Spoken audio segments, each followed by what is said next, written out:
Bismillah, salam alaikum. Bienvenue à tout le monde à cette capsule pédagogique où nous allons parler des principales théories d'apprentissage. Alors, je suis Ali Hassani, je suis consultant, enseignant, formateur et facilitateur en intelligence collective. Comme vous le savez, chacun a sa propre stratégie, sa propre manière d'apprendre. En principe, il y a un certain nombre de théories d'apprentissage.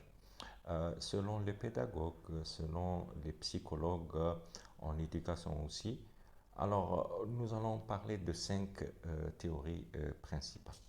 La première théorie dont nous allons parler, c'est le behaviorisme. Alors, comme son nom l'indique, le behaviorisme est basé sur quoi?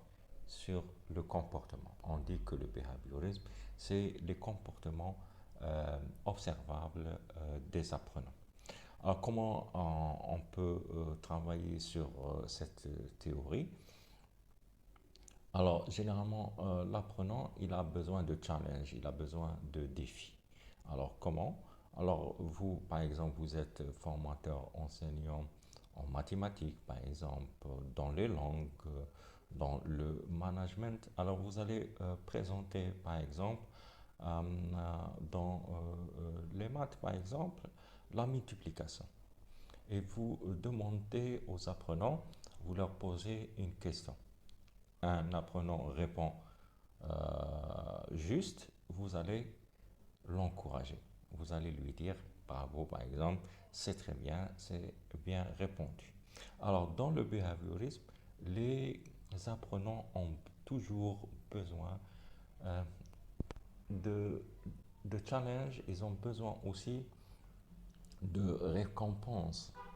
Alors, comme par exemple, quand nous étions écoliers, hein, élèves dans les écoles, hein, on nous donnait les tableaux, les fameux dessins hindouks, les bonnes notes, hein, les bonnes notes ou là, les bonnes remarques. Alors, l'apprenant a besoin d'éloges pour avancer. Alors, le behaviorisme est basé sur des little steps, hein, sur des petits pas, hein, avant de faire le gros. Donc, passer petit à petit, par exemple, dans le sport, pour arriver à une certaine performance, on va se challenger, on va se défier, on va se lancer des défis, hein, et voir si à chaque fois j'atteins une nouvelle performance. Alors, le behaviorisme a montré certaines limites, hein, et c'est pour ça qu'après, il y a eu une autre théorie qui, qui dit que les apprenants, ce sont eux qui vont trier, qui vont sélectionner les informations données. Par exemple, quand vous donnez un cours magistral, vous donnez le tout et c'est l'étudiant qui va trier dans sa tête, dans son esprit, les informations nécessaires qu'il va utiliser plus tard.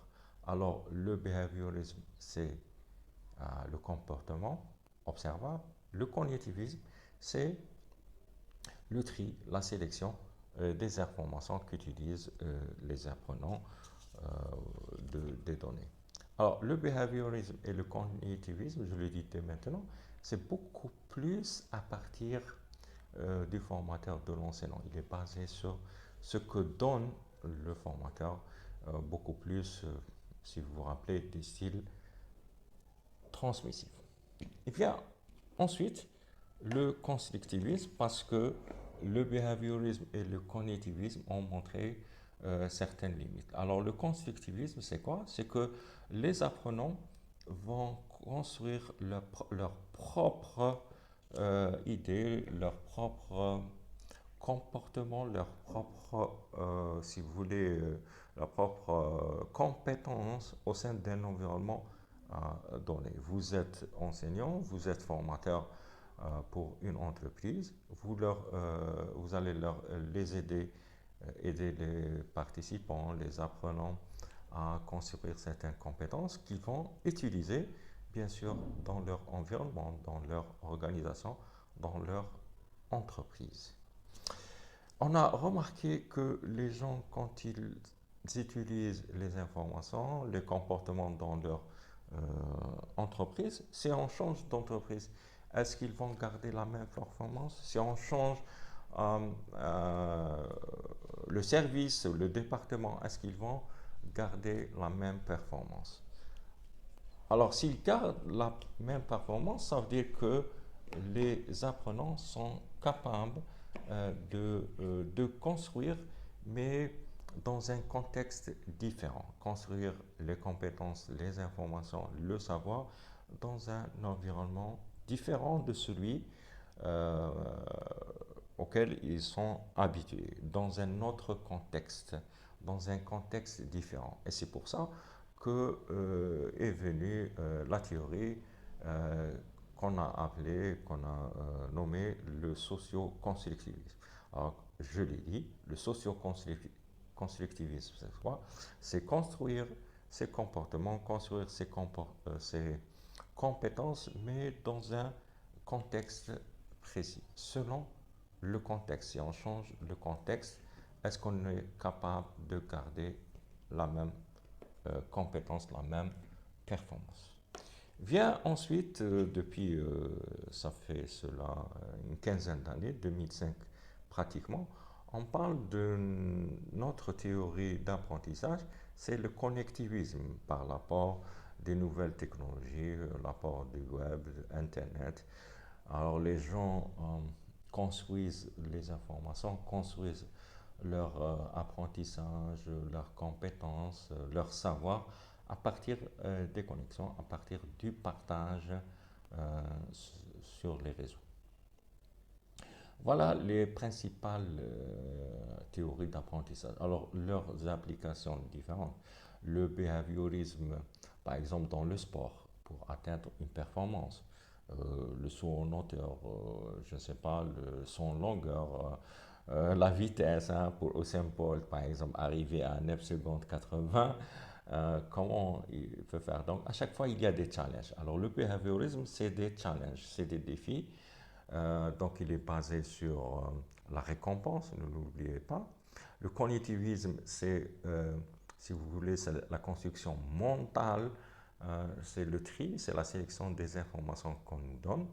Le constructivisme, c'est construire les compétences, le savoir dans un environnement précis. Le socio-constructivisme, c'est selon le contexte. Alors, deux exemples par exemple, deux exemples que je donne. Un marchand de légumes, un épicier, si vous le mettez dans une école, à l'université, vous lui donnez une feuille, un stylo, vous lui expliquez une opération mathématique, est-ce qu'il pourra le faire? Idem pour un ingénieur en maths, vous le posez dans une banque pour faire un shopping par exemple. Est-ce qu'il saura faire, est-ce qu'il pourra s'en sortir? On se pose des questions. Le connectivisme, c'est l'information, c'est la compétence, c'est le savoir qui est partagé, surtout avec l'apport des nouvelles technologies. Alors, pour nous, en tant qu'enseignants, en tant que formateurs, nous devons utiliser toutes les théories d'apprentissage. Nous devons tirer profit de toutes les théories d'apprentissage, que ce soit le behaviorisme, le cognitivisme, le constructivisme, le socio-constructivisme ou le connectivisme. Parce que pour nous, l'apprentissage tourne autour de l'apprenant. Tout ce que nous donnons euh, comme formation, comme enseignement, comme cours, le principal concerné, c'est l'apprenant. Et c'est lui qui va utiliser le behaviorisme ou le connectivisme ou les trois autres, constructivisme, socio-constructivisme ou le connectivisme. Alors, je vous remercie pour votre attention. Je vous demande de vous abonner à notre chaîne Confluence Pédagogique pour recevoir aussi les nouvelles vidéos. Inch'Allah, à très bientôt et merci. Et là, comme ça. Merci.